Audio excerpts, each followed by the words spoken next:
Hello welcome to Windy vlogs. ഇന്ന് നമ്മൾ ഉണ്ടാക്കാൻ പോകുന്ന അവക്കാഡോ മിൽക്ക് ഷേക്കാണ്. അപ്പോൾ ഇതെങ്ങനെ ഉണ്ടാക്കിയെടുക്കണം നോക്കാം. ഞാൻ ഇവിടെ നല്ല പഴുത്ത ഒരു അവക്കാഡോ അല്ലെങ്കിൽ ബട്ടർ ഫ്രൂട്ട് എടുത്തിട്ടുണ്ട്. പിന്നെ മധുരത്തിനായിട്ട് കണ്ടൻസ് മിൽക്കും പിന്നെ ഫ്രഷ് ക്രീമാണ് ഞാൻ എടുത്തിരിക്കുന്നത്. അപ്പം കണ്ടൻസ് മിൽക്കിന് പകരമായിട്ട് വേണമെങ്കിൽ പഞ്ചസാര ചേർക്കാം. അതുപോലെ തന്നെ ഫ്രഷ് ക്രീമിന് പകരമായിട്ട് വേണമെങ്കിൽ നമുക്ക് തിളപ്പിച്ചാറിയ പാൽ ഉപയോഗിച്ചാലും മതി. അപ്പോൾ ആദ്യമേ തന്നെ അവക്കാഡോ ഇങ്ങനെ മുറിച്ചിട്ട് നമുക്ക് അതിലെ കുരു എടുത്ത് കളയാം.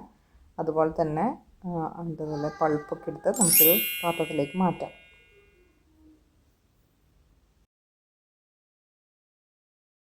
ഇതുപോലെ ഒരു സ്പൂൺ എടുക്കുകയാണെങ്കിൽ നമുക്ക് ഈസി ആയിട്ട് നമുക്ക് പൾപ്പെല്ലാം എടുക്കാനായിട്ട് പറ്റും.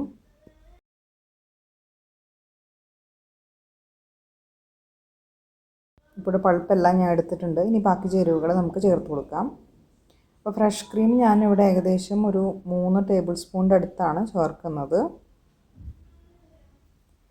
പിന്നെ കണ്ടൻസ് മിൽക്കും അതുപോലെ തന്നെ ഒരു 3 ടേബിൾ സ്പൂണോളം ചേർക്കുന്നുണ്ട്. പിന്നെ നമുക്ക് അവസാനം മധുരം പോരാന്നുണ്ടെങ്കിൽ അതനുസരിച്ച് ആവശ്യത്തിന് ചേർത്ത് കൊടുക്കാം. ഇനി നമുക്ക് ബ്ലെൻഡ് ചെയ്തെടുക്കാനായിട്ട് കുറച്ച് പശുവും പാലും ചേർക്കണം. ഞാനിവിടെ തിളപ്പിച്ചാറിയ പാലാണ് ചേർക്കണേ. അപ്പോൾ ഏകദേശം ഒരു അരക്കപ്പോളം മൊത്തത്തിൽ ഞാൻ ചേർത്തിട്ടുണ്ടാവും.